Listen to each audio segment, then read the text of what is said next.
정책 실패다, 아니다. 환자를 외면한 전공의들의 탓이다. 대정부 질문 나흘째 의대 증원 문제로 촉발된 의료대란 위기 책임을 놓고 야당과 정부가 부딪혔습니다.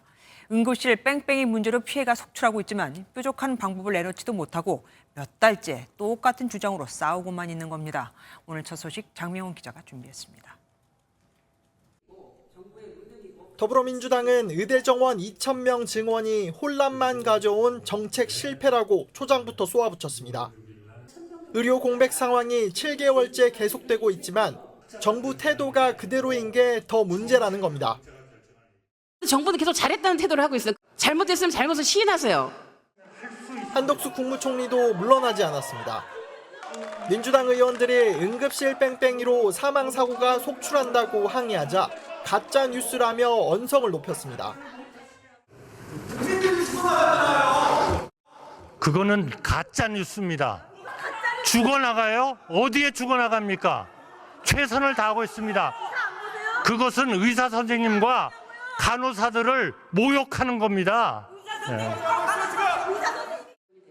의료 공백 장기화에 책임 소재를 두고도 설전이 오갔습니다. 가장 큰 책임 누굽니까? 아니. 정부 아닙니까? 아닙니다. 정부 책임 있죠. 하시던데 있어요. 전공에게 가장 큰 책임이 있습니까? 첫 번째 책임이 있죠. 중증 환자, 희귀 환자, 총리님 이거 거기를 명확하게 떠나버리게 하세요. 돼 있습니까? 민주당은 장차관 경질과 정부의 사과를 재차 요구했지만 정부 측은 수용할 수 없다는 뜻을 고수하면서 공전을 반복했습니다. MBN 뉴스 장명훈입니다.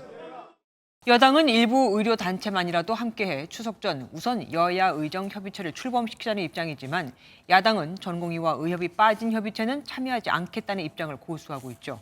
국민의힘 입장에선 의료계는 물론 야당까지, 여당까지 설득해야 하는 건데 이번엔 한동훈 대표와 한덕수 국무총리까지도 부딪혔습니다. 둘 사이의 설전 유호정 기자가 보도합니다.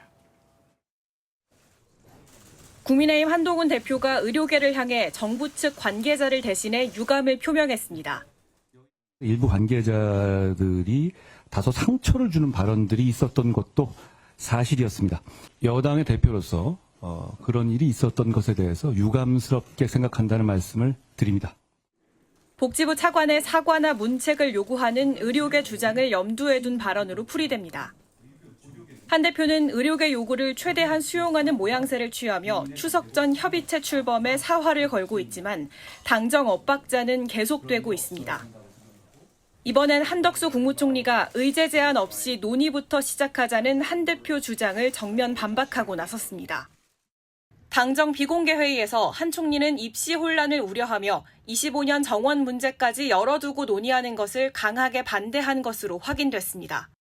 한 대표는 25년 조정이 어려운 건 알지만 의료 상황이 한가하지 않다며 책임질 수 있냐는 취지로 되물었고 한 총리도 관리 가능한 상황이라며 물러서지 않은 것으로 전해졌습니다.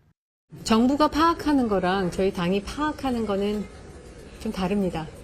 저희는 현장에 가서 들어봤을 때 아직까지는 좀 불안감이 많고 그래서 걱정은 되지만 의료계와 야당은 물론 당정 간 입장도 서로 엇갈리며 여야 의정 협의체는 출범부터 난항을 거듭하고 있습니다. MBN 뉴스 유호정입니다. 협의체 구성이 난항을 겪는 동안 의료진들의 이탈은 계속되고 있습니다. 의료진이 없어서 전원을 자제해달라고 요청한 어린이 병원도 나왔고 당장 추석 연휴에 응급실 정상 운영이 어렵다는 곳도 늘었죠. 의정 갈등 이후 의사의 42%가 응급실을 떠나는 것으로 알려졌습니다. 이어서 김민수 기자가 보도합니다. 양산 부산대학교 병원 진료에 먹구름이 깔렸습니다. 지난 3일부터 이곳의 소아응급실은 소아호흡기 초진 환자를 받지 않고 있습니다. 담당 교수 혼자 24시간 업무를 해왔던 게 이유란 걸 알고 있는 시민들은 답답하기만 합니다. 아기가 3명이거든요. 근데 이제 혹시나 뭐 응급 상황이 생겼을 때 이제 빨리 진료를 받아야 되는데 못 받으면은 양산 부산대 병원은 어린이 환자를 가급적 보내지 말라고 요청한 상태입니다. 경남권 유일의 소아질환 전문병원이 양산 부산대 병원입니다. 전국 6개 국립대 어린이병원 가운데 부산대와 전북대, 전남대 3곳의 의료진이 줄어든 것으로 파악됐습니다. 한덕수 국무총리는 국민의 불편과 불안을 무겁게 받아들이고 있지만 의료개혁을 포기할 단계는 아니라고 강조했습니다. 남아 계신 분들 상당수가 피로를 호소하고 계십니다. 그러나 일각에서 걱정하시는 것처럼 의료 붕괴를 걱정해야 하는 상황은 결코 아닙니다. 하지만 일반 응급실 역시 소아응급실만큼 의료진 공백이 심각한 것으로 나타났습니다. 전국의과대학 교수협의회는 의정 갈등이 본격화된 뒤로 응급실 의사가 42.1% 줄었다고 주장했습니다. 전국 53개 수련병원의 응급실 중에서 7곳의 의사가 5명 이하로 부분적인 폐쇄를 고려해야 할 수준이라고도 했습니다. 전의교협은 응급실 붕괴가 지역부터 진행되고 있다며 의료개혁을 포기하지 않겠다는 정부를 압박했습니다. MBN 뉴스 김민수입니다. 이젠 김건희 여사가 법의 심판대에 올라야 한다. 김건희 여사가 연루됐다는 의혹이 불거지며 관심을 모았던 도이치모터스 주가 조작 사건에서 일명 쩐주라고 하죠. 손모 씨가 유죄를 받자 야권에서 터져나온 말입니다. 1심에선 무죄를 받았지만 2심에선 주가 조작 방조 혐의가 유죄로 판단이 됐거든요.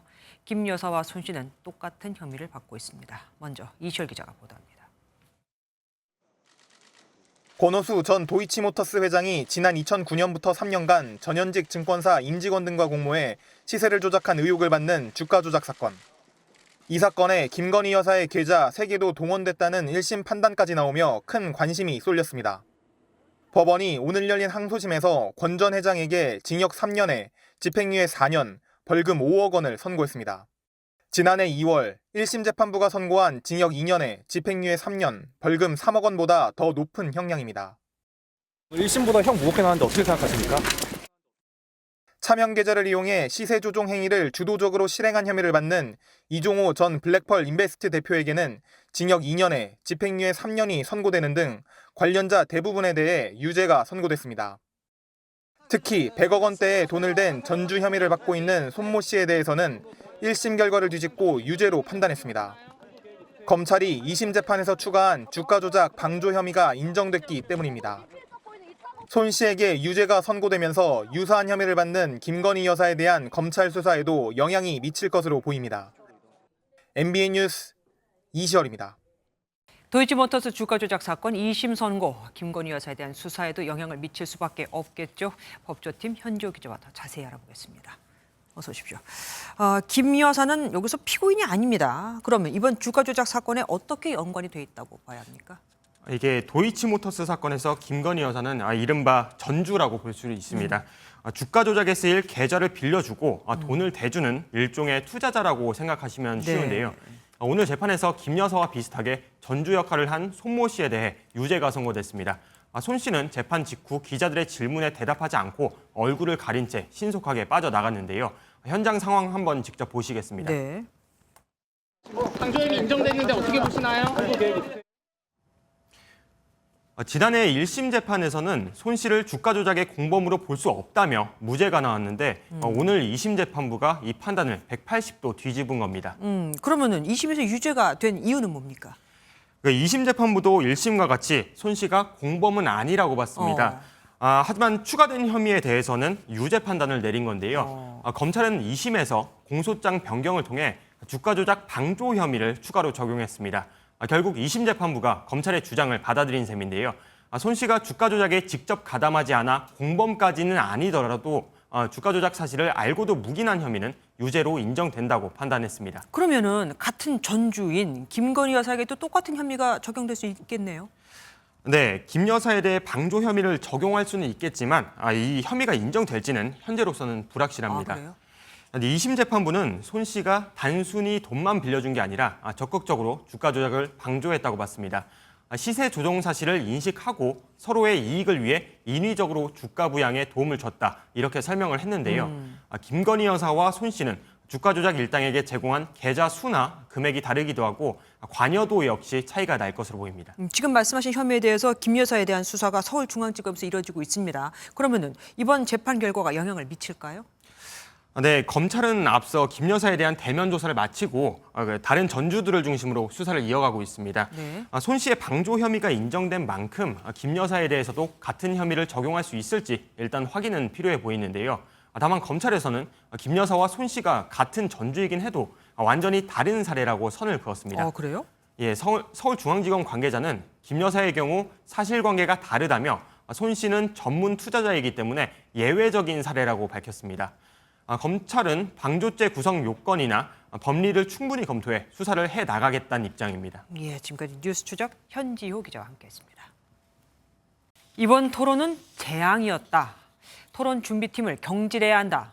100분간의 미 대선 TV 토론 뒤에 트럼프 측에서 나온 반응입니다. 트럼프 전 대통령이 대주주로 있는 기업의 주가는 10% 넘게 폭락까지 했죠. 반면 해리스는 현존하는 최고의 팝스타 테일러 스위프트의 지지까지 받으면서 대선 행보에 탄력을 받고 있습니다. 워싱턴에서 강영구 특파원이 전해왔습니다. 격렬했던 TV 토론이 끝나고 싸늘하게 등을 돌렸던 해리스 부통령과 트럼프 전 대통령이 불과 몇 시간 만에 다시 만났습니다. 9.11 테러 추모 행사장에서 마주친 두 후보는 가벼운 인사말과 함께 악수를 주고받았습니다. 표정은 해리스 부통령이 훨씬 밝았습니다. TV 토론을 잘했다는 평가가 우세한 데다 현역 최고 인기 팝스타인 테일러 스위프트의 공개 지지 선언을 받고 선거 자금 모금까지 활용하기 시작한 겁니다. 내심 스위프트의 지지를 기대했던 트럼프 전 대통령은 시장에서 대가를 치를 것이라고 밝히며 불편한 심기를 내비쳤습니다. TV 토론이 끝난 직후 승리한 토론이라고 자신만만해했지만 트럼프 전 대통령이 대주주인 트럼프 미디어 주가는 무려 10% 넘게 급락했습니다. 2차 토론 성사에 대해서도 말을 아꼈습니다. We won the debate according to every poll, every single poll. I think that are we going to do a rematch? I just don't know. But we'll think about it. 관심은 2차 토론 성사 여부에 쏠려 있습니다. 추가 토론을 내켜하지 않는 트럼프 전 대통령이 응답하느냐에 따라 성사 여부가 결정될 전망입니다. 워싱턴에서 MBN 뉴스 강영구입니다. 이번 미국 대선 첫 TV 토론에선 푸틴과 친하다, 땡큐 시진핑 등등 각국 지도자들의 이름도 거론이 됐죠. 토론이 끝나자마자 각국 반응이 쏟아졌습니다. 러시아는 우리 대통령을 내버려 두라고 발끈했고 독일은 이례적으로 공식 팩트체크까지 해서 글을 올렸습니다. 주진희 기자입니다. 미국 대선 토론에서 푸틴 대통령이 가장 많이 언급되자 러시아가 발끈했습니다. Putin very well. With Ukraine and Russia ended, if I'm president-elect. Такой звонок не мог бы поставить точку. Все-таки надеемся на то, что они оставят в покое имя нашего президента. 독일은 작정하고 팩트체크 글을 올렸습니다. 독일이 화석연료 폐지를 목표로 했지만 1년 만에 다시 돌아왔다는 주장에 독일 에너지 50% 이상이 재생에너지로 석탄과 원자력을 줄이고 있다고 정정한 겁니다. 여기에 또 우리는 개를 먹지 않는다는 글을 덧붙이며 트럼프를 비꼬았습니다. 바이든 대통령도 트럼프 지지자들을 만나 이 발언을 풍자했습니다. I need that hat. Want my autograph? Hell no. Come on. I ain't going that far. Yeah. There he goes. I'm proud of you now. No eating dogs and cats. 그런데 트럼프 모자를 착용한 이 모습이 알려지자 트럼프 측은 소셜미디어에 땡큐 조라고 올렸고 백악관은 통합 차원이었다는 입장을 냈습니다. 트럼프가 말한 개를 먹는다는 소문에 IT 이민자들이 두려워하자 IT 정부는 인종차별적 발언이라며 유감을 표명했습니다. MBN 뉴스 주진입니다. 이번 토론에선 특히 해리스의 여러 표정이 인상적이었죠. 트럼프의 불법 이민자들이 개를 먹는다는 주장도 이슈화됐고요. 네티즌들이 가만히 있을 리 없습니다. 해리스와 트럼프를 주인공으로 한 밈이 분물처럼 터져나오고 있습니다. 최희지 기자가 모아봤습니다. 미국 대선 첫 TV 토론에서 트럼프 전 대통령이 내뱉은 혐오 발언이 밈으로 재탄생했습니다. In Springfield, they're eating the dogs. The people that came in, they're eating the cats. They're eating. 이 발언 직후 소셜미디어에 관련 밈 게시물 수천 개가 올라왔습니다. TV 토론을 보던 강아지가 황급히 자리를 뜨고 겁에 질린 개와 고양이도 연달아 나옵니다. 실제 현실을 예측해 화제였던 미국 애니메이션 심슨 가족도 재소환됐습니다. 스프링필드에서 개와 고양이를 잡아먹는다는 근거 없는 소문이 도는 일화가 있어서입니다. needs more dog. 트럼프의 거짓 발언 때마다 해리스 부통령이 어이없는 듯 웃는 표정과 의심스러운 눈초리도 캡처돼 확산하고 있습니다. 미국의 한 정치 평론가는 이 사진을 보내면 거짓말을 하는 걸 안다는 의미라는 글도 올렸습니다. 기성 언론도 밈 확산을 거들었습니다. 뉴욕타임즈는 배우 조셉 고든 레빗과 토론 주요 발언을 가사로 만들었습니다.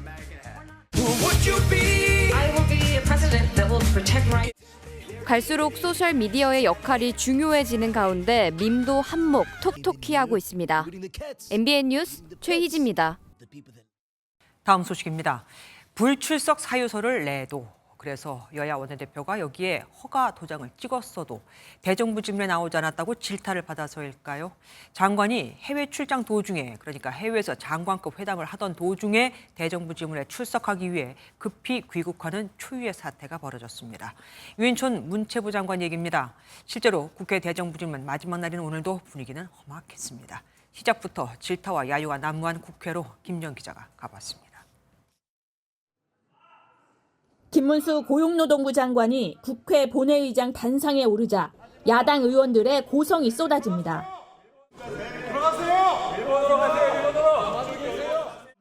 발언 내내 질타와 야유가 나왔고 민주당은 김 장관의 친일 역사관을 정조준했습니다. 일제강점기 때 우리 선조들의 국적은 어디입니까? 인사청문회 당시 밝힌 일본 국적이라는 입장보다 한 발짝 물러섰지만 완전히 의견을 굽히진 않았습니다. 구체적으로 판단해야 되는데 일단은 일본 제국주의 시대 때 우리 대한민국이 없어져 버리기 때문에 그렇기 때문에 우리 국적은 없습니다. 야당의 친일 정권 공세에 정부는 그런 사실이 없다고 반박했습니다. 뉴라이트 김형석을 독립기념관 관장에 임명했습니다. 김문수, 이진숙 방통위원장 등 윤석열 정부 관료들의 친일 발언은 계속되고 있습니다.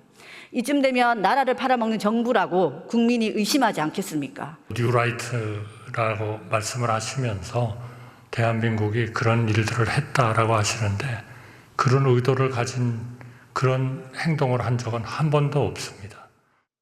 최근 검정을 통과한 역사 교과서에도 뉴라이트 사관이 담겼다며 야당은 친일 공세를 이어갔습니다. 뉴라이트 학자들이 쓴 한국학력평가원에 나와 있는 교과서가 바로 이 내용이 있는 겁니다. 청소년들한테 어떻게 일본군이 진출했다 이렇게 서술된 역사 교과서를 가르칠 수 있겠습니까? 한중일 문화장관 회의 참석차 일본을 방문한 유인촌 문화체육관광부 장관은 급하게 귀국해 대정부 질문에 참석했습니다. MBN 뉴스 김지영입니다. 김건희 여사 특검법과 최혜병 특검법, 지역화폐법을 추석 전에 한꺼번에 통과시키려던 더불어민주당의 계획은 결국 무산됐죠. 민주당은 추석 이후인 오는 19일에 본회의 때 3개의 쟁점 법안을 다 처리하기로 했는데 요즘 김건희 여사가 공개 활동을 다시 시작했죠. 최순실보다 더한 국정농단이라며 공세 수위를 한껏 더 끌어올렸습니다. 서영수 기자입니다. 추석 전 열리는 마지막 본회의에 민주당이 추진해온 쌍특검법과 지역화폐법은 상정되지 않았습니다. 3개 쟁점 법안 처리를 추석 이후로 미루자는 우원식 의장의 제안을 민주당이 의원총회 끝에 수용하기로 한 겁니다. 대신 추석 연휴 직후인 19일 열리는 본회의에서 3개 법안을 반드시 처리하겠다는 방침입니다. 19일 본회의 개최를 확실히 좀 더 약속받고 19일 날은 본회의를 개최하는 방향 쪽으로 좀 더 애를 쓰지 않을까. 계획했던 추석 전 특검법 처리는 무산됐지만 김건희 여사를 향한 공세 수위는 더 높아졌습니다. 지도부 회의에서는 김 여사가 최근 마포대교 방문으로 공개 활동을 재개한 것을 두고 비판이 쏟아졌습니다. 김건희라는 이름 석자는 불공정과 국정농단의 대명사가 되었습니다. 최순실보다 더한 국정농단. 이라는 국민의 분노가 폭발일보 직전입니다. 민주당은 또다시 거부권이 행사되더라도 김 여사의 공천 개입 의혹 공소시효가 만료되는 10월 10일 전까지 특검법 재의결이 가능하다고 보고 있습니다. MBN 뉴스 서영수입니다. 추석 전 김건희 여사 특검법과 최혜병 특검법을 처리하려던 더불어민주당의 계획이 어그러지자 당장 화가 난 건 강성 지지층들입니다. 윤석열의 경호의장, 수박, 관종 등등 민주당을 막은 우원식 국회의장을 향해 원색적인 비난을 쏟아내고 있습니다. 정태훈 기자입니다. 민주당 일부 지도부에선 국회의장의 결단에 대한 비판이 나왔습니다. 여야 의정협의체와 국회 입법을 연계하신 것은 참으로 뜻밖입니다. 각각 별개의 프로세스로 진행될 사안 아닙니까? 여야 갈등을 우려한 선택이라면 민생법안인 지역화폐법이라도 올려달라는 겁니다. 법사위원장인 정청래 의원도 우 의장에게 항의해야 한다며 강경한 입장을 피력한 것으로 전해졌습니다. 민주당 강성 지지자들 역시 강하게 반발했습니다. 당원 커뮤니티에서는 우원식 의장을 윤 정부의 경호의장이라고 비꼬는가 하면 수박임이 증명됐다고 공격하는 등 비난이 쇄도했습니다. 관종, 정치 노름꾼과 같은 자극적인 단어들과 함께 우 의장의 사퇴와 탄핵을 촉구하는 글도 줄을 이었습니다. 상황이 심각해지자 민주당이 진화에 나섰습니다. 의장님이 일방적으로 결단한 거라기보다는 또 원내 지도부하고는 의견 교류가 있었기 때문에 오히려 잘된 일이라는 평가도 나왔습니다. 노종면 민주당 원내대변인은 뻔한 특검법 프레임도 무력화했고 국회의장과의 관계에서도 긍정 효과가 크다며 일주일이 늦춰졌을 뿐 다 얻었다고 전했습니다. MBN 뉴스 정태웅입니다. 최근 더불어민주당에선 문재인 전 대통령 수사검사에 대한 탄핵 소추안 발의를 검토하고 있죠. 이에 맞서 국민의힘이 탄핵을 발의하면 그에 따른 책임을 지우도록 하는 특별법을 당론으로 내세웠습니다. 대통령실도 민주당이 윤석열 탄핵준비의원 연대를 결성한 데 대해 이재명 대표를 지키려는 방탄연대가 맞느냐고 비판했습니다. 김태희 기자입니다. 국민의힘이 탄핵 남용을 방지하는 특별법 제정안을 당론으로 발의했습니다. 민주당이 윤석열 정부 임기 동안 18건의 탄핵소추안을 발의했지만 모두 헌법재판소에서 기각됐다는 점을 지적했습니다. 민주당은 76년 헌정사에서 발의된 전체 탄핵소추안의 약 절반가량을 윤석열 정부 2년여 기간 동안에 무분별하게 남발했습니다. 구체적으로 특별법은 탄핵소추 권한 남용 금지를 명시하고 공직자가 임용된 이후 최소 6개월은 탄핵을 금지합니다. 또 헌법재판소에서 탄핵소추안이 기각될 경우 발의자가 탄핵 심판 비용과 직무가 정지된 공직자의 보수를 부담해야 합니다. 국민의힘은 민주당의 탄핵 남용 배경에 이재명 대표의 사법 리스크가 있다고 꼬집었습니다. 민주당은 해당 법안을 정치 공세라고 폄훼했습니다. 탄핵은 헌법상 권한이며 탄핵 사유가 있는 공직자에 대해 적법한 절차를 거쳐 남용이 아니라고 정면 반박했습니다. 이런 가운데 대통령실도 민주당 일부 의원들이 윤석열 탄핵준비의원 연대를 결성한 데 대해 이재명 대표의 재판 1심 선고가 임박하자 탄핵을 통해 이 대표를 지키려는 이재명 방탄연대 빌드업이 맞느냐고 비판했습니다. 계엄 괴담을 떠벌리더니 역시 예상대로 탄핵 빌드업하려던 야당의 의도가 서서히 드러나고 있습니다. 그러면서 정치가 국민을 안심시키는 것도 모자라는데 이렇게 불안을 떨게 만든다면 민주당을 비롯한 야당은 정당의 자격조차 없을 것이라고 주장했습니다. MBN 뉴스 김태희입니다. 오고 가는 언제 매일 여의도는 전쟁 중 Talk to me. 정치 톡톡 시간입니다. 국회팀 표선우 기자와 함께합니다. 어서 오십시오. 첫 번째 보겠습니다. 자, 더불어민주당 의원들인데 잠깐만요. 지금 다리에 깁스를 하고 있네요. 네, 민주당 박홍배 의원이요. 어젯밤 한 노조 집회에 참석했다가 다쳤다고 합니다. 네. 경찰 방패에 밀려 계단에서 넘어지면서 발목에 전치 2, 3주 부상을 진단받았던 게 박 의원 주장입니다. 조합원이 쓰러지고 밟혔고 저 역시도 진압 과정에서 경찰의 방패에 밀려서 경찰의 구두발에 발목을 밟혔습니다. 아이고, 불법 집회였습니까? 경찰이 왜 진압을 한 겁니까? 이 집회 시위에는 소음 데시벨 기준이 있죠. 이 기준을 넘으면 경찰이 확성기를 좀 가져가는 등 규제를 할 수가 있는데요. 박 의원 측은 경찰이 과도한 폭력 진압을 했다고 주장하고 있습니다. 다만 경찰은 체증 자료를 검토한 결과 밀치거나 넘어뜨린 적이 없다고 반박했습니다. 그러면 요즘에 의료대란 때문에 난리인데 어떻게 치료를 잘 받았나 봐요? 아닙니다. 진료가 바로 가능한 병원을 바로 못 찾아가지고요. 본인도 이른바 응급실 뺑뺑이를 좀 경험했다면서 의료대란을 몸소 현장에서 느꼈다고 전해왔습니다. 아무래도 응급실 뺑뺑이는 누가 됐든 다들 공포스럽게 느끼지 않습니까? 더 길어지면 민심이 사나워질 수밖에 없을 텐데요. 그래서 국민의힘 내부에서도 좀 엇갈린 의견들이 나오고 있습니다. 의사 출신 국민의힘 안철수 의원이 2025학년도 의대 증원을 1년 미루자고 한 겁니다. 국가가 하는 국민이 죽고 사는 문제와 국민이 먹고 사는 문제를 봤을 때 우선은 국민이 죽고 사는 문제, 이 의료 시스템을 정상화하는 것을 먼저 해야 된다. 물론 강경한 목소리도 여전합니다. 네. 같은 당 홍준표 대구시장, 정부의 의료개혁 정책을 무력화시키고 의사들 손만 들어주는 것이라며 일부 야당 중진조차도 의대 증원에 찬성하는데 그걸 지금 와서 유예하자는 게 말이 되는 소리냐고 비판했습니다. 예, 다음 소식 보겠습니다. 잠깐만요. 민주당 이재명 대표 그리고 김종인 전 국민의힘 비대위원장 두 사람이 이렇게 나란히 있게 너무 먼 사이 아닙니까? 그런데요, 두 사람 지금 서울 광화문 모처에서 비공개 만찬 회동을 가지고 있습니다. 그래요? 네, 이 대표가 먼저 제안했다고 하는데요. 네. 식사 전 이 대표는 김 전 위원장에게 요즘 걱정될 일 많지 않냐면서 자연스럽게 현안 이야기 꺼냈고요.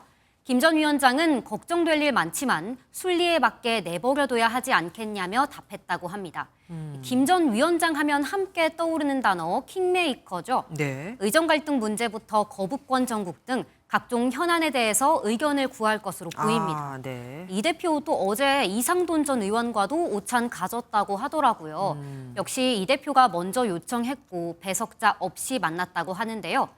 추석을 앞두고 이 대표가 대권을 노린 중도 외연 확장에 박차를 가하고 있다는 분석이 나옵니다. 예, 마지막 보겠습니다. 잠깐만요. 민주당 이해식 의원 아닙니까? 비서실장하고 있죠. 근데 이분 지금 뭐 하고 있는 겁니까? 네, 1일 뉴스 앵커로 변신했는데요. 바로 영상 보시죠. 네네. 나라 재정도 엉망입니다. 근데 어디서 좀 많이 본 듯한 느낌이 드네요. 네, 추석을 앞두고 민생 경제가 어렵다면서 저희 MBN의 앵그리 앵커죠. 김명준 앵커 성대모사까지 했습니다. 네. 민주당이 밀고 있는 민생 입법인 지역화폐법 홍보에 나선 반드시 건데요. 통과시키기 위해서 나와 있는 민생 현장은 경제 한파로 매우 추운 상황입니다. 지역사랑 상품권법 통과와 함께 뭐야? 못 받는 거야 지금? 방송사고야? 중기자 이거 생방이에요. 이렇게 따뜻하게 민생이 살아날 수 있습니다. 우원식 의장 제동으로 추석 전 처리에는 실패했지만 체면까지 내려놓고 열연을 펼치며 홍보에 나섰네요. 예, 어쨌든 뭐 눈길이 가는 거는 뭐 맞습니다. 여기까지 듣겠습니다. 지금까지 표선우 기자와 함께했습니다. 용산 대통령실 이전에 대한 감사원 감사 결과가 1년 9개월 만에 발표됐습니다. 감사원은 업체와의 수의 계약은 위법하지 않았고 일각에서 제기된 김건희 여사의 개입 의혹도 연관성을 찾을 수 없었다고 밝혔습니다. 하지만 4억 7천만 원짜리 공사를 20억 4천만 원에 계약한 건 어떻게 봐야 할까요? 김세희 기자가 취재했습니다. 지난 2022년 10월 참여연대는 대통령실 이전 과정에 공사 특혜와 직권남용 등의 의혹이 있다며 감사원에 국민감사를 청구했습니다. 감사원은 1년 8개월간 감사를 진행한 결과 업체와 맺은 수의계약에 대해서 국가보안시설은 현행법상 수의계약이 가능하다며 문제가 없다고 봤습니다.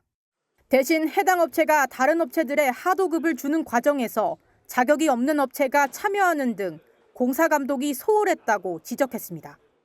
예산 확보나 설계 완료 전에 공사에 착수하여 공사, 계약이나 감독, 준공 등 전 과정에서 국가계약 관련 법령 등이 지켜지지 않는 일이 없도록 일각에서 제기된 김건희 여사가 직접 인테리어 업체 선정에 개입했다는 의혹에 대해선 연관성이 없는 것으로 나타났습니다.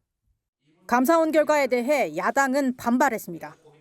대통령실 졸속 이전에 감사원이 맹탕 감사로 화답했습니다. 국민 여러분은 이해가 되십니까? 다만 20억 원 상당의 방탄 창호 설치 계약 과정에서 브로커가 계약 알선 대가로 15억 원 이상을 편취한 사실이 드러났습니다.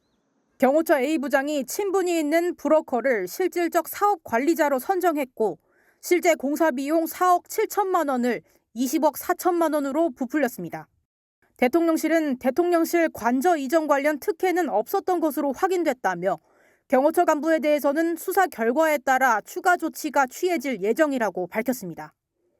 MBN 뉴스 김세희입니다. 국회에서 이른바 청담동 술자리 의혹을 제기하고 유튜브로 이를 방송까지 한 김의겸 전 더불어민주당 의원이 불구속 상태로 재판에 넘겨졌습니다. 당시 술자리에 있었다던 첼리스트는 윤석열 대통령과 한동훈 대표를 단 한 번도 만난 적이 없다고 하죠. 박은치 기자가 보도합니다. 지난 2022년 국회 국정감사에서 한동훈 당시 법무부 장관이 윤석열 대통령, 김앤장 변호사들과 심야 술자리를 벌였다는 의혹을 제기했던 김의겸 전 더불어민주당 의원. 청담동에 있는 고급스러운 바였고요. 그 자리에는 그랜드 피아노가 있었고 첼로가 연주됐습니다. 기억나십니까? 제가 저 비슷한 자리에 있거나 저 근방 1km 안에 있었으면 저는 뭐 걸겠습니다. 의원님 뭐 거시겠어요?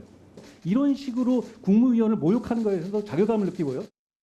김 전 의원은 유튜브 방송에도 출연해 같은 의혹을 제기했습니다. 검찰이 사건 발생 2년 만에 정보통신망법상 명예훼손 혐의로 김 전 의원과 유튜브 채널 더 탐사 측을 기소했습니다. 다만 국정감사장에서 한 발언은 국회의원 면책특권이 적용돼 불기소됐고 유튜브 방송에서 한 발언만 재판에 넘겨졌습니다. 수사 결과 이 의혹은 윤 대통령이나 한 대표를 본 적도 없는 첼리스트가 연인에게 한 거짓말에서 비롯된 것이었습니다. 연인은 또 더 탐사와 함께 첼리스트에게 술자리 의혹을 인터뷰해달라고 강요한 사실도 드러났습니다. 한편 한 대표가 김 전 의원과 더 탐사 등을 상대로 낸 10억 원의 손해배상 소송 1심 선고는 다음 달에 나올 예정입니다. MBN 뉴스 박은치입니다. 도로에서 벤츠 승용차가 인도로 돌진해 보행자 2명이 숨졌습니다. 사고 직전 찍힌 CCTV에는 차량이 역주행으로 질주하는 장면이 담겼는데 70대 운전자는 급발진을 주장하고 있습니다. 박상호 기자입니다. 부산 해운대구의 왕복 2차로 도로입니다. 중앙선을 넘은 검은색 벤츠 승용차가 빠른 속도로 거슬러 질주합니다. 굉음을 내며 인도로 올라탄 차량은 급기야 주차된 화물차를 들이받습니다. 이 과정에서 보행자 2명이 차에 그대로 치였습니다. 70대 여성은 현장에서 숨지고 60대 남성은 병원에서 사망 판정을 받았습니다. 사고를 낸 차량은 이곳 상가를 덮치고 나서야 멈춰섰습니다. 여기에 세워져 있던 가로등까지 쓰러져 주변 건물의 전기 공급도 끊겼습니다. 현장은 순식간에 아수라장으로 변했습니다. 건물이 흔들렸었어요. 그럼 뭐 파편이 막 순간적으로 막 오른쪽으로 막 튀어갔었거든요. 엄청나게 뭐 대포 소리도 그런 대포 소리 없어요. 사고가 난 곳은 평상시에도 유동인구가 많은 곳이라 더 큰 인명피해로 이어질 뻔했습니다. 경찰에 붙잡힌 70대 운전자는 급발진을 주장하는 것으로 전해졌습니다. 조사를 해봐야 됩니다. 음주 감지하고 마약 시약 다 검사 다 했습니다. 다 음성입니다. 경찰은 차량 블랙박스와 주변 CCTV 등을 토대로 정확한 사고 경위를 조사하고 있습니다. MBN 뉴스 박상호입니다. 임신 36주 차에 낙태, 인공 임신 중절 수술을 받았다고 주장하는 영상을 올린 유튜버 사건 기억하시죠? 그런데 이때 실제 수술을 집도한 건 병원장이 아닌 다른 병원 의사였던 것으로 드러났습니다.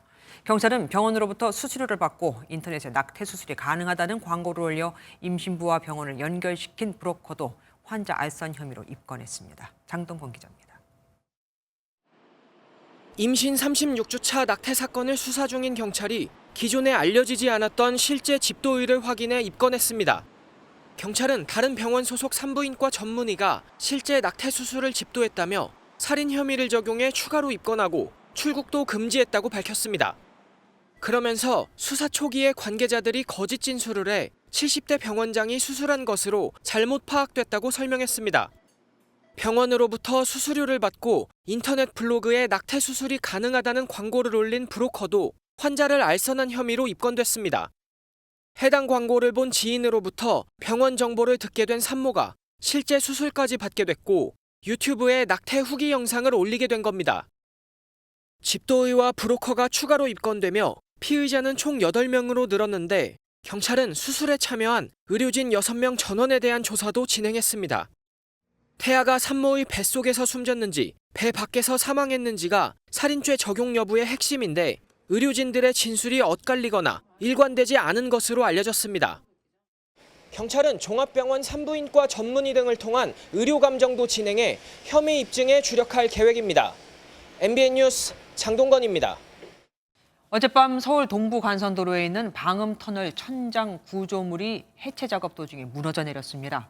작업 차량에 올라가 5m 높이에서 작업을 하던 2명이 다쳤고 도로는 양방향이 8시간 동안 전면 통제됐습니다. 안정모 기자가 보도합니다. 도로 한가운데 천장 구조물이 빗자루처럼 쏟아져 내렸습니다. 휘어져 내린 철조물은 도로를 향해 뻗어 있습니다. 어젯밤 10시 15분쯤 서울 노원구 동부간선도로에서 방음터널 구조물 일부가 무너졌습니다. 안방에서 책 보고 있을 때 갑자기 그 뭐라 그러지?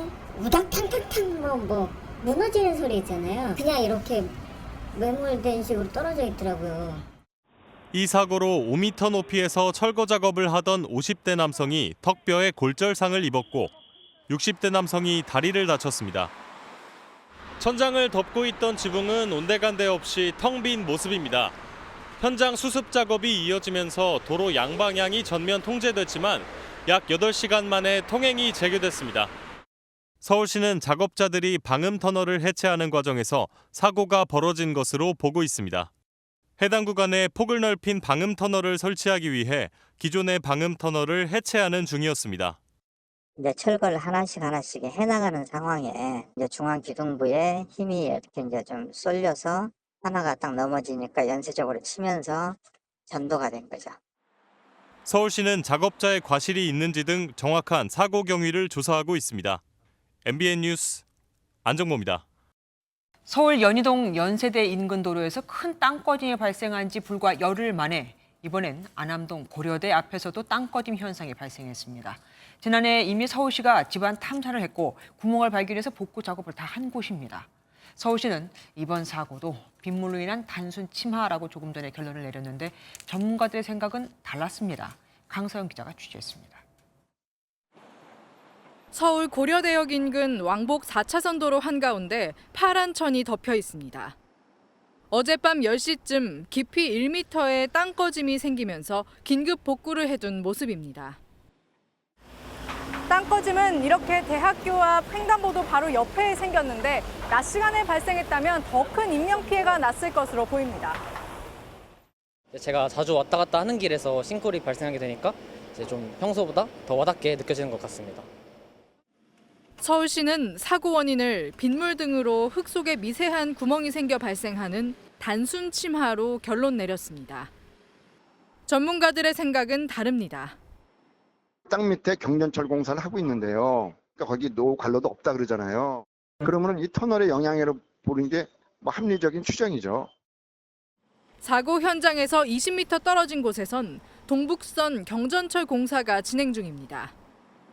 또 사고 지점에선 서울시가 지난해 7월 땅꺼짐 예방 GPR 탐사에서 지름 50cm의 구멍을 발견하고 한 차례 복구했던 사실도 드러났습니다.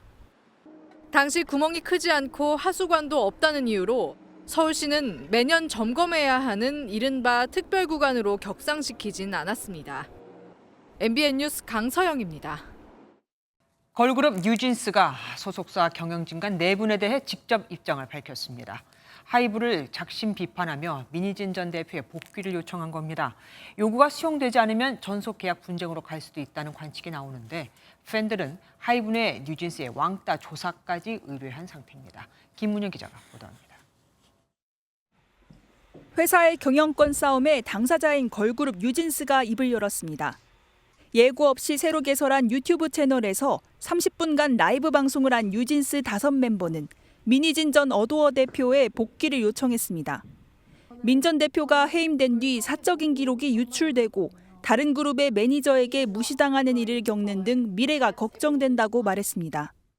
그쪽 매니저님 한 분이 저를 지나가셨어요. 무시해라고 하셨거든요. 제가 왜 그런 일을 당해야 하는지. 또 그동안 만든 작업물까지 침해받고 있다며 경영과 프로듀싱이 통합된 원래의 어도어로 돌려달라고 요구했습니다. 지금 이런 요청을 드리는 건 이것이 하이브와 싸우지 않고 잘 지낼 수 있는 방법이기 때문이고요. 25일까지 어도어를 원래대로 복귀시키는 현명한 결정을 해주시기 바랍니다. 뉴진스가 싸움을 이야기하며 시한을 2주 뒤로 못 박은 것을 두고 연예계에선 전속 계약을 해지할 가능성도 조심스럽게 점쳐지고 있습니다. 다만 과거 동방신기부터 최근 50-50까지 전속 계약 효력 정지 가처분에 대한 재판부의 판단이 엇갈려 예단은 어렵습니다. 하이브가 공식 입장을 내지 않은 가운데 뉴진스의 따돌림 피해 폭로에 팬들이 고용노동부에 조사 의뢰를 하는 등 파장은 쉽게 가라앉지 않을 전망입니다. MBN 뉴스 김문영입니다. 북한이 또다시 초대형 방사포로 추정되는 단거리 탄도미사일을 발사했습니다. 탄도미사일을 통한 무력 시위는 73일 만인데 이뿐만이 아닙니다. 접경 지역에서는 대북 확성기를 막기 위해 큰 기계음을 트는 이른바 소음 공격까지 실시해 주민들이 고통을 호소하고 있습니다. 강재묵 기자입니다. 오전 7시 10분쯤 우리군 감시자산에 평양 일대에서 동해상으로 발사된 단거리 탄도미사일 여러 발이 포착됐습니다. 합동참모본부는 미사일이 약 360km를 비행한 후 동해상에 탄착했다고 설명했습니다. 360km는 평양을 기준으로 서울과 대전은 물론 계룡과 군산 같은 우리 군 주요 시설이 있는 장소까지 타격할 수 있는 거리입니다. 북한이 탄도미사일을 발사한 것은 지난 7월 1일 이후 73일 만입니다. 최근에 우리 연합연습이나 쌍용 훈련에 대한 반발, 또 러시아 수출을 위한 또 그런 테스트 목적으로 했을 수 있고, 또 최근 북한은 대북 확성기에 대한 맞대응 성격으로 접경 지역에서 이른바 소음 공격도 시작한 것으로 전해졌습니다. 소음 공격은 남쪽으로 기계음 같은 불특정한 큰 소리의 소음을 트는 방식으로 주민들이 고통을 호소하며 대책 마련을 촉구하고 있습니다. 일련의 도발들을 전부 쭉 이렇게 압축적으로 실시하는 것 자체가 북한 문제에 대한 관심, 북한 스스로의 영향력 이런 것들을 좀 강조하기 위한. 또 군은 쓰레기 풍선으로 추정되는 물체 20여 개가 군사분계선 북쪽에서 움직이는 모습을 포착했다고 밝혔습니다. MBN 뉴스 강재묵입니다. 독일에선 동부도시 드레스덴 한가운데에 있는 교량 일부가 무너지는 사고가 발생했습니다. 1895년 지어져 130년이 다 된 다리인데 무너지기 10여 분 전에 이 다리 위로 열차가 지나갔습니다. 정말 큰일 날 뻔했죠. 이기옥 기자가 보도합니다. 쉴 새 없이 차량이 오가는 도심 다리 왼편이 갑자기 폭삭 내려앉습니다. 현지 시각 11일 새벽 3시쯤 독일 동부 드레스덴 구시가지와 신시가지를 잇는 카롤라 다리의 중앙부가 돌연 붕괴됐습니다. 무너진 상판은 강물에 잠겼는데 선로는 휘어있고 위를 지나던 고압선은 축 늘어졌습니다. Terroranschlag, sodass sich unsere Aufgabe eigentlich heute begrenzt auf Absperrmaßnahmen und den Versuch, den Verkehr abzuleiten, insbesondere eben seit Beginn des Berufsverkehrs. 붕괴 구간에는 인도와 자전거도로 철로가 있었는데 열차가 불과 10여 분 전에 지나가면서 다행히 인명 피해는 없었습니다. 다만 당국은 붕괴로 난방 파이프가 터져 도시 전체의 온수 공급에 차질이 생겼다고 밝혔습니다. 붕괴 원인을 조사하고 있는 가운데 염분에 의한 부식 가능성이 있는 것으로 전해졌습니다. Im Bereich vorgenommen haben, gab es einen lauten Knall und zwei Fernwärmeleitungen, zwei sehr große Fernwärmeleitungen sind geborsten. Und es strömten Tausende von Litern heißen und dampfenden Wassers aus. 무너진 다리는 1895년에 지어져 2차 세계대전 당시 소련군 진군을 막으려고 일시 폭파했다가 동독 시절에 재건됐습니다. MBN 뉴스 이기옥입니다. 9월인데 그것도 추석을 코앞에 두고 있는데 이틀 전에도 열사병으로 숨진 사람이 나왔죠. 추석 연휴 동안 일부 지역을 중심으로 비가 내릴 것으로 예보됐지만 이 무더위는 꺾이지 않을 거라고 합니다. 이상혁 기자가 보도합니다. 오늘 오후 서울 남산에서 바라본 모습입니다. 오전부터 비가 내렸다 그쳤다를 반복하면서 어제 34.6도까지 치솟았던 서울의 기온은 25도 안팎으로 떨어졌습니다. It's a little bit colder because it was raining earlier and it's cloudy, so I advise to wear some raincoats and bring umbrellas. 발달한 구름대는 추석 연휴까지 이어질 것으로 보이는데 일부 지역은 잦은 비 때문에 달을 또렷하게 보기 어려울 수도 있습니다. 추석 연휴가 며칠 앞인데도 하늘에 비구름이 가득합니다. 추석 당일에도 하늘이 흐려서 구름 사이로 나오는 보름달을 가끔 볼 수 있을 전망입니다. 울릉도엔 시간당 70mm가 넘는 이례적인 물폭탄이 쏟아져 도로가 잠기고 마을에 산사태 토사가 밀려드는 등 큰 피해가 발생했습니다. 비가 내리는 중부지방을 제외하고서는 전국에 폭염특보가 발령됐습니다. 제주와 전북 정읍이 35.1도를 기록했고 남부지방을 중심으로 낮 기온 35도에 육박하는 지역이 속출했습니다. 9월에도 이례적인 무더위가 이어지면서 지난 10일 전남 신안에서는 80대 남성이 열사병으로 목숨을 잃었습니다. 가을 폭염은 다음 주 중반까지 이어질 전망입니다. 추석 연휴 동안에는 남쪽으로부터 유입되는 덥고 습한 공기로 인해 30도 내외의 더위와 열대야가 나타나는 곳이 많겠으며 산발적으로 비가 내리는 곳도 있겠습니다. 기상청은 평년보다 5도가량 높아 열대야까지 나타날 수 있다고 내다봤습니다. MBN 뉴스 이상엽입니다. 20만 명에 육박하는 수면 무호흡 환자 상당수는 양압기를 건강보험 혜택을 받아 사용합니다. 그런데 해외에서 사용하면 그 기간에는 보험 적용이 안 된다는 걸 아십니까? 악용자들 때문이라지만 애꿎은 이용자들은 황당하겠죠. 이런 법을 몇 년 전에 만들어 놓고 최근에야 무더기 환수 조치를 내려 환자들이 더 혼란스러워하고 있습니다. 안병수 기자가 단독 보도합니다. 20년 동안 항공 정비사로 일하며 낮밤이 바뀌는 날이 많자 잠자리는 예민해졌습니다. 심한 코골이와 수면 무호흡증 탓에 이를 방지하는 양압기는 필수품이 됐습니다. 코 고는 거나 이런 게 이제 쌓이다 보니까 머리도 많이 아프고 또 야간 끝나고 나면 낮에 이제 졸기도 많이 졸고. 하지만 해외 출장을 이유로 양압기 보험급여가 환수되면서 허탈한 마음이 큽니다. 환수된다는 것 자체도 좀 억울했고 가서 또 잘 사용하고 있었으니까 해외 나갔다는 이유 하나만으로 이제 보험급여가 이제 중지된다고 하니까 2020년 개정법에 따라 해외에서 양압기를 사용하면 그 기간만큼의 보험 혜택을 받지 못합니다. 외국인이나 국내에 잠시만 머문 뒤 출국하는 얌체족들을 막기 위한 건데 애꿎은 국내 환자들이 피해를 보고 있는 겁니다.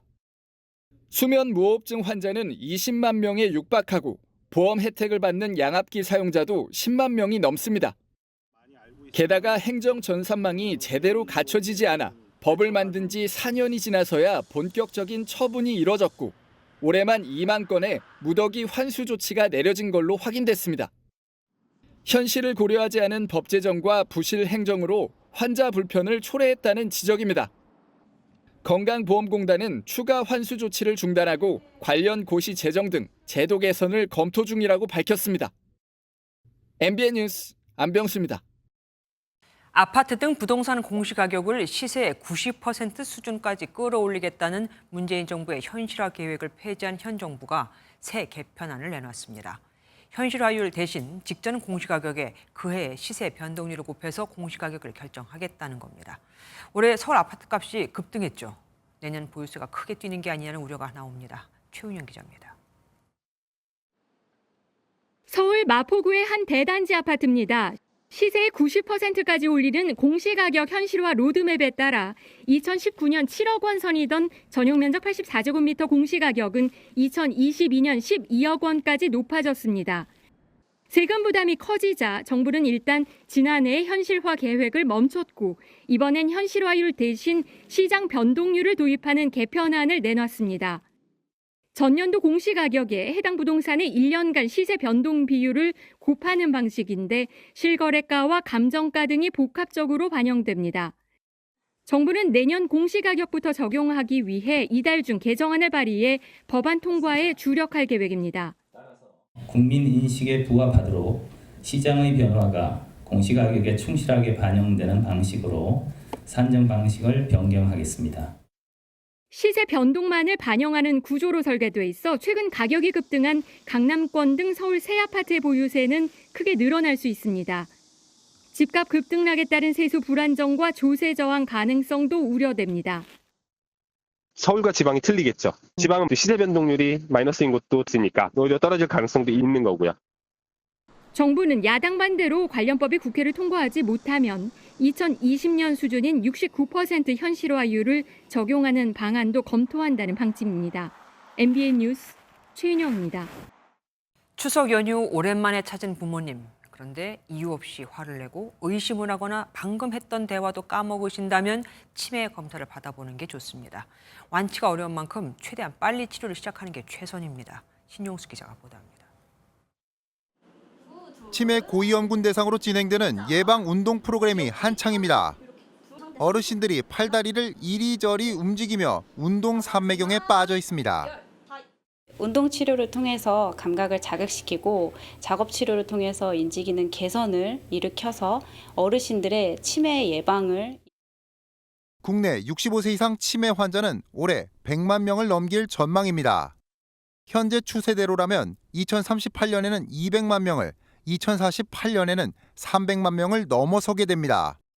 치매는 완치가 불가능해 조기 발견이 중요한데 명절 기간 오랜만에 찾아뵌 부모님의 행동 변화를 눈여겨봐야 합니다. 과거 기억은 또렷한데 최근 일을 기억 못하거나 방금 했던 말이나 오늘 날짜를 까먹을 경우 치매 가능성이 있습니다. 또 이유 없이 화를 내거나 의심을 하고 평소와 달리 정리정돈이나 청소가 미흡한 경우도 검사를 받아봐야 합니다. 단어 이름을 잊어버리는 언어적 증상이나 걸음이 어색한 행동적 증상이 나타나면 진행이 이미 어느 정도 이루어졌다는 게 전문가 의견입니다. 초기 치매보다는 중기나 말기 치매에 많이 오기 때문에 그걸로 확실하게 구분할 수는 없습니다. 뒤뚱뒤뚱 걸으신다든지 이런 게 있을 수는 있지만 그런 것들도 약간은 좀 치매가 진행된 다음에 많이. 정부도 매년 9월 21일을 치매 극복의 날로 지정해 치매 예방의 중요성을 강조하고 있습니다. MBN 뉴스 신용수입니다. 서울에 사상 처음으로 9월 폭염 경보가 발령될 정도로 올해 늦더위가 기승을 부리고 있죠. 그래서일까요? 시원하고 쾌적한 백화점이 때 아닌 늦더위 특수를 누리고 있습니다. 정혜린 기자가 다녀왔습니다. 서울의 한 백화점입니다. 통상 평일 오후에는 사람들이 몰리는 시간이 아닌데도 식당가가 북적입니다. 역대 최악의 폭염이 9월 중순까지 이어지면서 사람들이 멀리 야외로 나가기보단 쾌적한 실내 공간을 택한 겁니다. 멀리 나가는 것보다 집 앞에 있는 백화점에 나오는 게 더 좋을 것 같아서 엄마랑 같이 맛있는 것도 먹고 쇼핑도 하고 간단하게 구경도 하고. 특히 1km 이내에 대단지 아파트를 낀 슬세권 백화점의 식당가 매출은 지난해 같은 기간보다 대폭 늘었습니다. 제가 있는 이곳은 호텔처럼 보이지만 실제로는 한 백화점의 식당가입니다. 식사를 하지 않아도 쉴 수 있는 곳이 많아 평일 오후에도 늦더위를 피하러 온 고객들이 많습니다. 식당가를 찾은 고객들의 눈길은 또 다른 제품으로 이어집니다. 너무너무 뜨거워서 오후에는 집에 있을 수가 없어요. 그래서 쇼핑도 하고 더위를 식히는 좋은 방법 같아서. 늦더위가 계속되며 아직 긴 옷을 입기엔 힘든데도 가을 옷은 지난해보다 많이 팔립니다. 올여름 역사상 가장 심했던 무더위가 9월 중순까지 이어지면서 백화점 업계가 호황의 즐거운 비명을 지르고 있습니다. MBN 뉴스 정혜린입니다. 새 원전을 짓게 됐습니다. 원자력안전위원회가 문재인 정부 당시 중단했던 신한울 원전 3, 4호기의 건설을 신청 8년 만에 허가한 겁니다. 윤석열 정부가 탈원전 정책을 폐기한 이후 첫 국내 원전 건설 허가인데 서울 연간 전력 소요량의 21% 정도를 공급하게 됩니다. 고정수 기자입니다. 2016년 건설 허가를 신청한 경북 울진군의 신한울 3, 4호기 부지입니다. 이듬해 문재인 정부의 에너지 전환 로드맵에 따라 6년간 공사가 멈췄던 곳입니다. 하지만 현 정부 들어 건설 재개가 선언됐고 원자력안전위원회는 신청 8년 만에 건설안을 의결했습니다. 대통령실은 체코 원전 수주를 비롯해 원전 산업 제도약의 계기가 마련됐다며 기대감을 나타냈습니다. 신규 원자력 발전소의 건설을 본격적으로 착수함으로써 고사 직전까지 갔던 원전 생태계를 복원하고 한국수력원자력은 곧 기초 굴착 공사에 착수해 신한울 3호기는 2032년까지, 4호기는 2033년까지 준공할 예정입니다. 신한울 3, 4호기가 가동되면 연간 500만 가구에 전력을 공급하게 됩니다. 서울 연간 전력 소요량의 약 21%에 해당합니다. 지금은 뭐 당장 그 수요가 폭증까지는 아니더라도 점점점 이렇게 늘어날 텐데 거기에 대응하기 위해서라도 이번에 그 건설화가 받은 원전 2기가 그 충분한 역량을 갖다 발휘할 거다 하고. 특히 국내에서 한국형 원전 건설이 재개됨에 따라 해외 원전 수주에서 약점으로 꼽혀왔던 탈원전 이미지를 벗고 경쟁 우위를 확보하게 됐다는 평가가 나오고 있습니다. MBN 뉴스 고정수입니다. 2024 세계 지식 포럼 포항이 오늘 포스텍에서 열린 가운데 전 세계 석학들이 강소도시 포항의 미래를 주제로 미래 포항의 청사진을 제시했습니다. AI 분야 거장인 UC 버클리 스튜어트 러셀 교수는 인류의 삶을 바꾸는 AI 산업에 대해 세계 3대 투자자인 짐 로저스 회장은 경제 위기에도 성장한 사례를 들며 포항의 미래 비전을 제시했습니다. 전남주 MBN 사회정책부 기자가 제17회 치매 극복의 날 기념식에서 보건복지부 장관 표창을 받았습니다. 전 기자는 고령화 시대 100만 명에 이르는 치매 환자들을 지역사회에서 함께 돌보는 문화를 만드는 데 기여했습니다. 스포츠 뉴스입니다. 오만 원정에서 첫 승을 따낸 국가대표팀 홍명보 감독이 조금 전 선수단과 함께 귀국했습니다. 여전한 전술부재 논란, 또다시 불거진 불공정한 감독 선임 의혹에 대해서 홍 감독은 어떤 답을 내놨을까요? 이규현 기자가 보도합니다. 오만 원정에서 첫 승을 거두고 돌아온 홍명보 감독이 덤덤한 표정으로 귀국장에서 들어섭니다. 두 경기 이제 뭐 시작하는 입장에서는 뭐 그렇게 나쁘지 않은 결과라고는 생각을 하고 있지만 승리를 따내긴 했지만 여전히 전술 완성도가 부족하다는 비판에 대해서는 전술 변화가 주요했다며 동의하기 어렵다는 뜻을 나타냈습니다. 그 부분에서는 제가 동의하기는 어렵고요. 전술적으로 우리 선수들이 후반전 한 30분 남겨놓고는 완벽하게 잘 했다고 생각하고 있습니다. 24일 국회 증인 출석을 요구받은 홍 감독은 국회에 나가 아는 사실을 밝히겠다는 뜻도 내비쳤습니다. 그거는 나중에 그런 일이 있게 된다고 하면 당연히 잘 할 거고요. 그다음에 특별히 제가 아는 내용은 없습니다. 홍명보 감독은 11회 연속 월드컵 본선 진출을 결정짓는 분수령이 돼 다음 달 요르단과 이라크전에 초점을 맞출 예정입니다. MBN 뉴스 이규현입니다. 오늘 중부 곳곳에서는 마치 한여름철에나 볼 법한 장대비가 쏟아졌습니다. 비는 오늘 밤에 대부분 그치겠지만 수도권과 강원 지역은 내일도 비가 내리는 곳이 있겠습니다. 내일까지 예상되는 비의 양은 중부지방을 중심으로 20에서 60mm, 그중 경기 북동부에는 80mm 이상도 쏟아지겠고요. 남부지방으로도 적게는 5에서 많게는 60mm의 비가 내리겠습니다. 비는 그쳐도 내일 하늘은 흐린 곳이 많겠고 충청과 남부지방으로는 소나기가 오는 곳이 있겠습니다. 비가 내리면서 중북부 지방의 폭염특보는 해제됐습니다. 내일 서울의 한낮 기온은 27도로 오늘과 비슷하겠습니다. 충청 이남 지방의 폭염의 기세는 오히려 더 강해졌습니다. 대전과 청주는 32도까지 오르겠고요. 전주도 33도, 광주와 대구, 창원이 34도까지 올라서 매우 무덥겠습니다. 이번 추석 연휴 동안 늦더위는 계속되겠습니다. 밤에는 열대야가, 낮에는 체감온도 33도 안팎의 폭염이 이어지겠습니다. 내셨습니다.